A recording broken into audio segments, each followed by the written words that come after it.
என் கையில ஒரு கேஸ் வந்தா அது சக்சஸ் சுகமாயிடுச்சு. இன்னைக்கு அந்த மருத்துவத்தை அற்பமாக தள்ளி விட்டு ஆண்டுடைய கனமான ஊழியத்தை செய்ய வந்திருக்கிறேன். என் சத்தத்தை ஒருவர் கேட்டால் அவர்கள் கர்த்தருடைய சத்தத்தை கேட்க வேண்டும். கர்த்தருடைய சத்தம் கிரியை செய்கிற சத்தம்.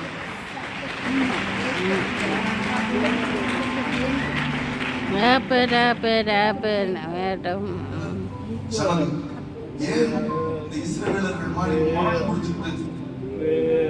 அது not ready to be conveyed. அதெல்லாம் கர்த்தர் அதெல்லாம் செய்வார் அதெல்லாம் கர்த்தர் செய்வார். ஏனென்றால் அதெல்லாம் ஒரு மாம்சத்தின் கிரியை. The flesh is very strong. மாம்சம் பிசாசுடைய ஒரு ஆயுதம்.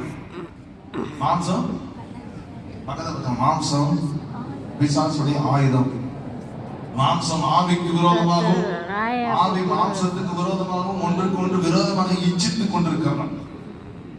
நீங்கள் மாம்சத்தின்படி பிழைத்தால் சாவீர்கள், ஆனால் ஆவியின்படி மாம்சத்தின் கிரியைகளை அழித்தால் பிழைப்பீர்கள் என்று ஆண்டவர் சொல்கிறார். கைதட்டி தேவனை மகிமைப்படுத்து.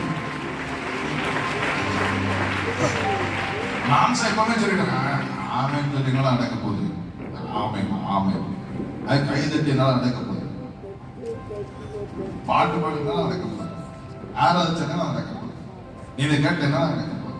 மாம்சம் எப்ப இப்படிதான் பேசிட்டே இருக்கு. எப்பவுமே தேவனுக்கு விரோதமான பகை. மாம்ச சிந்தை தேவனுக்கு விரோதமான பகை என்று சொல்லி இருக்கிறது. It will always stop you from getting to God. தேவனுக்கு கிட்ட சேர முடியாதபடிக்கு ஏதாவது ஒன்றை பேசிக்கொண்டே இருக்கும். இல்லைன்னா தூங்க வச்சிடும். தூங்குப்பா தம்பி, தூங்குறா நல்லா தூங்கிரு. ஏன்? தேவனுடைய சத்தத்தை கேட்டால் நீங்கள் பிழைத்து விடுவீர்கள். தேவனுடைய வார்த்தை உங்களில் விதைக்கப்பட்டால் நீங்கள் விளைந்து ஆசீர்வாதமாக மாறிவிடுவீர்கள். பிரியமானவர்களே, why should I get so strong and angry? One person sleeps so many. இவ்வளவு பேர் ஒருத்தர் ரெண்டு பேருக்கு நான் இதை பார்க்க வேண்டும். கர்த்தர் கவனிக்கிறார்.